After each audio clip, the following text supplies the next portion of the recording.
السلام علیکم۔ جرمن فوج نے ایکسپلوڈنگ ڈرونز یعنی دھماکہ خیز ڈرونز حاصل کرنے کا فیصلہ کر لیا۔ تفصیلات کے مطابق جرمن فوج نے پہلی بار لوئٹرنگ مونیشنز یعنی خودکش ڈرونز حاصل کرنے کا متفقہ فیصلہ کر لیا ہے۔ یہ ڈرونز ماڈرن وارفیئر یعنی جدید جنگی حکمت عملی کا حصہ بن چکے ہیں، جو اپنے ہدف پر پہنچ کر دھماکہ کرتے ہیں اور دشمن کو غیر متوقع طریقے سے نشانہ بناتے ہیں۔ سوال یہ ہے کہ یہ لوئٹرنگ مونیشنز ہوتے کیا ہے؟ What are loitering munitions? یہ خاص قسم کے ڈرونز ہوتے ہیں جو کچھ وقت فضا میں منڈلاتے رہتے ہیں اور جیسے ہی دشمن کا ہدف نظر آتا ہے فوراً اس پر حملہ کر کے خود کو تباہ کر دیتے ہیں۔ انہیں عکازی ڈرونز بھی کہا جاتا ہے۔ بیہائنڈ دی سینز اور reason behind this decision, Ukraine اور روس کے درمیان جاری جنگ نے دنیا بھر کی افواج کو جدید ہتھیاروں کی طرف مائل کر دیا ہے۔ ایران کے شاہد ڈرونز نے روس کی طرف سے مؤثر ثابت ہونے کے بعد دیگر ممالک بھی ایسی ٹیکنالوجیز کو اپنانے پر مجبور ہو گئے ہیں۔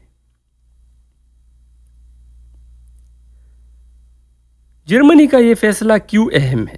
یہ پہلا موقع ہے کہ جرمنی کی فوج ایسی خودکش ڈرونز ٹیکنالوجی اپنا رہی ہے۔ یہ قدم جرمنی کی دفاعی پالیسی میں بڑی تبدیلی کی علامت ہے، جو پاسٹ میں نسبتاً دفاعی پیسیو رہی ہے۔ دو کمپنیوں سے جلد معاہدے ہونے والے ہیں جن کا نام فی الحال ظاہر نہیں کیا گیا۔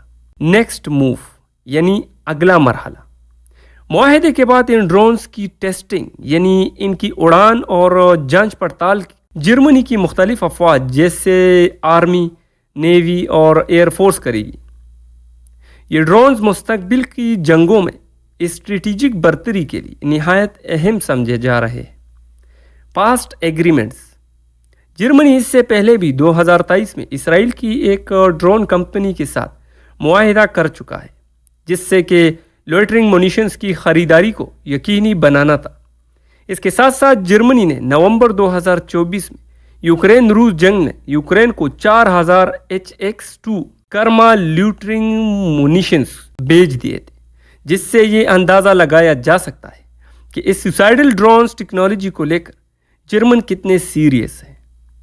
ان دی گلوبل کانٹیکسٹ یعنی عالمی تناظر میں امریکہ، اسرائیل، ایران اور ترکی پہلے ہی لوئٹرنگ مونیشنز جیسے خودکش ڈرونز استعمال کر رہے ہیں۔ اب یورپ میں بھی جرمنی جیسے ملک کا اس ٹیکنالوجی کو اپنانا مستقبل کی جنگی تبدیلیوں کی طرف اشارہ کرتا ہے۔ آج کے لیے اتنا ہی، ملتے ہیں نیکسٹ ویڈیو میں۔